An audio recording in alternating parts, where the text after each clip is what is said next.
Dreamland भाग 2। विमान land व्हायला लागलं तसं पलीकडच्या सीटवरून डोकावून सारिका बाहेर बघता येईल तितकं बघायला लागली।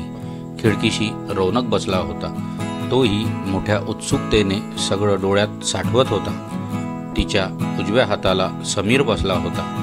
त्या तिघांनाही ह्या नवीन देशाबद्दल प्रचंड उत्सुकता वाटत होती। आजपर्यंत कधीच त्या तिघांनीही सेवर्थलँड ह्या देशाचं नावही ऐकलं नव्हतं आणि समीरला अचानक तिथे कंपनीच्या कामाकरता नसतं जावं लागलं तर पुढेही कधी ऐकलं नसतं। पण सगळंच एवढं पटापट घडलं होतं की केव्हा सगळं घर आवरलं, केव्हा रौनकच्या शाळेचं सगळं बघितलं आणि केव्हा एवढी सगळी तयारी केली इथे येण्याची, केव्हा आणि कसे सगळ्यांचे निरोप घेतले। सारिकाला काही आठवत नव्हतं, पण ह्या कधीही न पाहिलेल्या न ऐकलेल्या देशाबद्दल तिलाही उत्सुकता मात्र जबरदस्त होती। तिने बाहेर खाली बघितलं। विमान पॅराडाईज शहराच्या एअरपोर्टवर लँड होत होतं। सगळं कसं आखीव रेखीव दिसत होतं। सगळीकडे हिरवीगार शेते, थोड्या थोड्या अंतरावर पाण्याची तळी आणि नेटके मोठे रस्ते दिसत होते। कस्टम्समधून बाहेर येताना त्यांच्या केबिन बॅगा जरा हलक्या झाल्या होत्या। ह्या देशात चालत नसलेलं सामान तिथेच काढून ठेवायला लागलं होतं त्यांना। अर्ध्या तासात सामान घेऊन ते तिघही बाहेर आले, तेव्हा त्यांना घ्यायला आलेला माणूस लगेच दिसला। समीरकडे त्याचा फोटो आलाच होता। त्या माणसाकडेही ह्या तिघांचे फोटो आणि माहिती असावी। त्याने लगेच त्यांना ओळखलं। सगळे जवळ आल्यावर त्याने दोन्ही हात जोडून स्वागत केलं। नमस्ते, my name is Anish. Welcome to Severthland country. I will be taking you to your house. त्याचं ते बोलणं अगदी पाठ केल्यासारखं घोटीव वाटत होतं, पण त्याच्या चेहऱ्यावरचं हसू मात्र घोटीव नव्हतं। डिक्कीत सामान ठेवून तिघही अनिश बरोबर गाडीत बसले। समीर पुढे अनिशच्या शेजारी बसला होता। गाडीत बसल्याबरोबर अनिशने त्या तिघांना इयरफोन दिले। स्वतःच्या कानात पण प्लग घातले। Now please use that. खुनेने इयरफोनकडे बोट दाखवत तो म्हणाला। प्रत्येकाच्या इयरफोनला जोडलेला एक अगदी छोट्या आगपेटीच्या आकाराचा टच स्क्रीन होता। त्यावर मेसेज झळकत होता, please select your language for communication. सगळ्यांनी आपापल्या स्क्रीनवर क्लिक केलं। जगातल्या जवळपास हजारो भाषांचे पर्याय तिथे दिसत होते। तिथे व्हर्च्युअल कीबोर्ड पण होता पटापट टाईप करायला। सारिकाला मराठी, हिंदी, इंग्लिश तिन्ही भाषा उत्तम येत होत्या, तरीही तिने ह्या परक्या देशात गंमत म्हणून मराठीवर क्लिक केलं।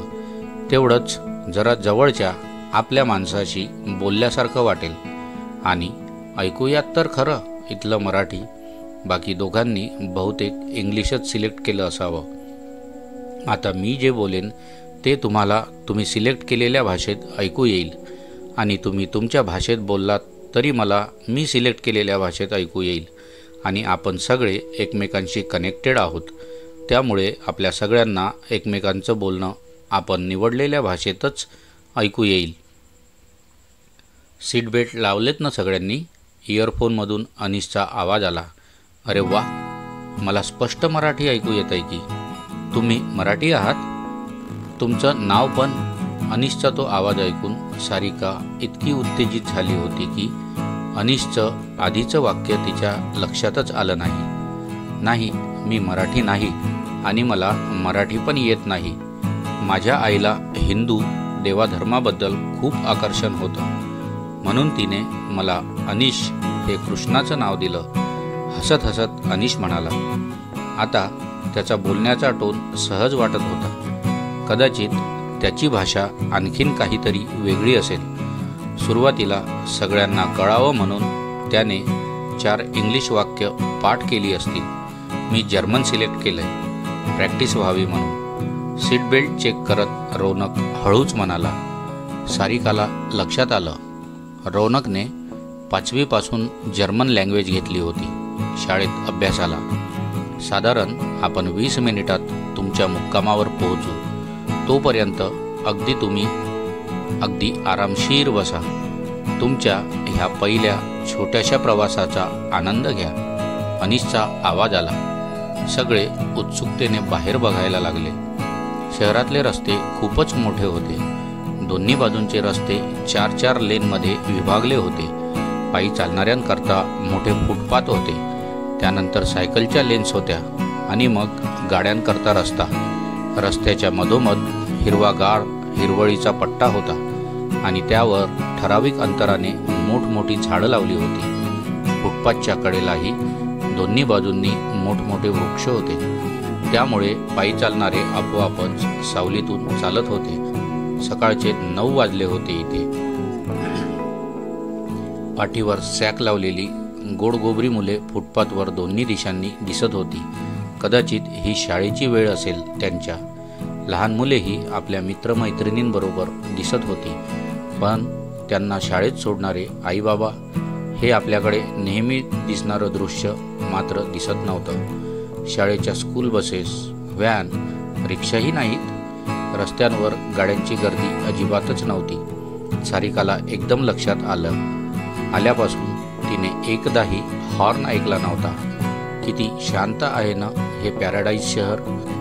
एकदाही हॉर्न वाजला नाही. ती रौनकला म्हणाली, आमच्या देशातली सगळीच शहरं, गावं अशीच असतात. इतर देशात असतात तसे इथल्या गाड्यांना हॉर्न नसतात आणि आमच्या देशात तर सायकलींना पण घंटा नसते. अनिशने स्वतःहून माहिती दिली. त्याच्या आवाजात अभिमान डोकावत होता. मग गाडी चालवताना इतरांना सावध कसं करायचं हॉर्नशिवाय? समीरने आश्चर्याने विचारलं. त्याच्या डोळ्यासमोर आपल्या देशातली रस्त्यावरची गर्दी आली. आपल्याकडे तर ब्रेकपेक्षा हॉर्नच जास्त वापरतात लोक. बरीच मुलं तर एक बोट कायम हॉर्नवर ठेवूनच गाडी चालवतात. घरात, बेडरूममध्ये सुद्धा रस्त्यावरचे कर्णकर्कश आवाज येत असतात. कुणाला सावध करायचं आणि का सावध करायचं? आता अनिशला आश्चर्य वाटलं. रस्त्यावर येणारा प्रत्येकजण सावधच असतो. सगळ्यांना डोळे, कान आहेतच की. उलट आपल्यामुळे इतर कुणाला त्रास होणार नाही ह्याची काळजीच घेतात सगळे. इतरांची जबाबदारी ही आपल्यावर आहे म्हणून सगळेच जपून गाड्या चालवतात. आणि ओव्हरटेक करताना? समीरने विचारलं. ओव्हरटेक का करायचं? म्हणजे इथे तसा ओव्हरटेकचा प्रश्नच येत नाही. कारण कुणीच तसं करत नाही. सगळ्या वाहनांचा वेग ठराविक मर्यादेचा असतोच. अगदीच काही इमर्जन्सी व्हेकल असेल तरच ड्रायव्हर मग 2 वेळा हेडलाईट ब्लिंक करतो. बाकी प्रत्येकाचं नीट लक्ष असतं रस्त्यावर आणि रिअर व्ह्यू मिररमध्ये. गेल्या कित्येक वर्षात आमच्याकडे एकही अपघात घडलेला नाही, अनिशने सांगितलं. सारिकाच्या डोक्यात कुठेतरी कळ आली. क्षणभर तिने डोळे गच्च बंद केले. बाबा, पण तू बघितलास का केवढे मोकळे रस्ते आहेत? गाड्या तर जवळपास नाहीच रस्त्यावर. 2 व्हीलर तर नाहीच नाही. पायी चालणारे आणि सायकल चालवणारेच खूप दिसत आहेत. आणि बघितलंस का सगळ्या सायकलवाल्यांनी हेल्मेट घातलंय? रौनक बाबाला म्हणाला. गाड्या हा त्या दोघांच्याही जीवाभावाचा विषय होता.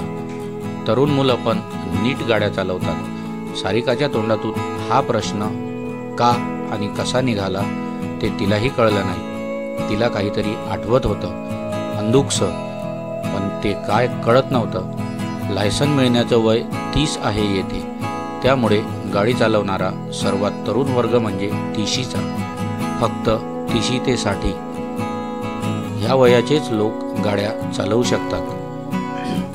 30शीत तरुण वर्ग जबाबदार झालेला असतो आणि 60च्या आधीपर्यंत रिफ्लेक्सेस चांगले असतात माणसाचे.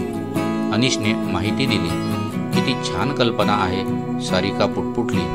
ती अजूनही काहीतरी आठवण्याचा प्रयत्न करत होती. तसंही इथे खाजगी गाडी घ्यायची म्हणजे मागच्या 7 पिढ्यांनी खूप कमावून ठेवलं असेल तरच शक्य होतं. आणि पेट्रोलचे भाव तर चंद्राला भिडलेले असतात. खाजगी वाहन फार कमी लोक वापरतात इथे, शक्य तितकं पायी नाहीतर सायकल. शिवाय तिशीपर्यंत सगळ्यांना पायी जाणं, सायकल वापरणं आणि आवश्यक तेव्हाच सार्वजनिक वाहतूक वापरणं ह्याची इतकी सवय झाली असते की कुणी गाडीच्या भानगडीत पडतच नाही. शिवाय त्यामुळे ट्रॅफिक जाम, पार्किंग प्रॉब्लेम असं काहीच होत नाही इथे. अनिश सांगत होता, मुळात लोकांनी खाजगी वाहन वापरू नये ह्यावर भर असतो आमच्याकडे. अवेलेबल असलेल्या नॉन रिन्युएबल एनर्जी सर्वच स्रोत जपून वापरतो आम्ही. निसर्गाची शक्य तितकी काळजी घेतली जावी आणि आहे त्यात भर घालावी हा उद्देश आहे आम्हा सगळ्यांचा. कळेलच तुम्हाला आता सगळं. अनिशने माहितीत अधिक भर घातली. आपण 10वी झाल्या झाल्या आईबाबांना 2 व्हीलर मागायची ठरवली होती. इथे तर तसं काही शक्य दिसत नाही ते रौनकच्या मनात आलं. आणि आपण आपले मित्र जाणीवपूर्वक एवढा नैसर्गिक संपत्तीचा विचार कधीच करत नाही ह्याची लाजही वाटली. एन्व्हायरमेंट हा विषय फक्त घेतो आपण 100 मार्कांना. शिवाय एन्व्हायरमेंट ह्या विषयावर सायन्स प्रोजेक्ट केलं, डिबेटमध्ये त्या विषयावर बोललं की बक्षीस हमखास मिळतं. बाकी इथे सायकल चालवणारेही आपली सायकल अगदी शिस्तीत चालवत होते, व्यवस्थित हेल्मेट लावून. उगाच स्पर्धा दिसत नव्हती कुणात. प्रत्येक सायकलच्या हँडलवर हिरव्या रंगाचे आडवे बार दिसत होते. त्या बसच्या टपावर काय चमकतंय? रौनकचं लक्ष पलीकडच्या रस्त्यावर धावणाऱ्या बसकडे गेलं. आपल्या समोरच्या कारवर पण आहे तसंच. आता त्याचं लक्ष समोरच्या कारकडे पण गेलं. अरे ससा, एकदम नको धावून. सगळेच प्रश्न आजच संपवणार आहेस का? सारिकाने त्याच्या डोक्यावर टपली मारली. ससा? हा? अनिशने विचारलं. आम्ही त्याला लाडाने ससा म्हणतो, समीरने परस्पर उत्तर दिलं. अनिशच्या चेहऱ्यावर हसू पसरलं. अरे ते काय चमकतंय ना, ते आपल्या कारवर पण आहे. तुझं लक्ष नसेल गेलं मगाशी. अतिशय हाय पॉवर सोलार डिस्क आहेत त्या कारच्या बॅटरीज. त्यावर कारच्या बॅटरीज चार्ज होत असतात. सगळी वाहनं इथे मुख्यतः सोलर एनर्जीवरच चालतात. त्यामुळे पेट्रोल डिझेलचा वापर अतिशय मर्यादित प्रमाणात होतो. ते ही इमर्जन्सी म्हणून कधीकधीच ॲम्ब्युलन्स, पोलीस गाड्या वगैरे करतात. इथे सगळीकडेच दिसेल तुम्हाला. शक्य तिथे solar energy, wind energy, water energy आणि ह्युमन एनर्जीचा वापर केला आहे. ह्युमन एनर्जी म्हणजे काय हा प्रश्न मनातच ठेवून गाडीतले तिघंही हे सगळं स्वप्नवत वाटल्याप्रमाणे बाहेर बघत होते. पॅराडाईज शहर हे खरोखर स्वर्गासारखं भासत होतं. मोकळे रस्ते, आवाज नाही, समोरच्या वाहनाचा आपल्या नाकात भगभग जाणारा धूर नाही की धूळ नाही. रस्त्यावर कुणीही एखादी रेस लावल्यासारखं जात नाही. सगळं कसं शांत चाललंय. बाकी खरा स्वर्ग कुणी बघितलाय म्हणा, पण असलाच तर एवढी शांती, एवढी हिरवाई, एवढी शिस्त आणि एवढी झाडं, फुलं, पानं नक्कीच तिथे असतील. मित्रांनो, भेटूया 3ऱ्या भागात. तोपर्यंत धन्यवाद.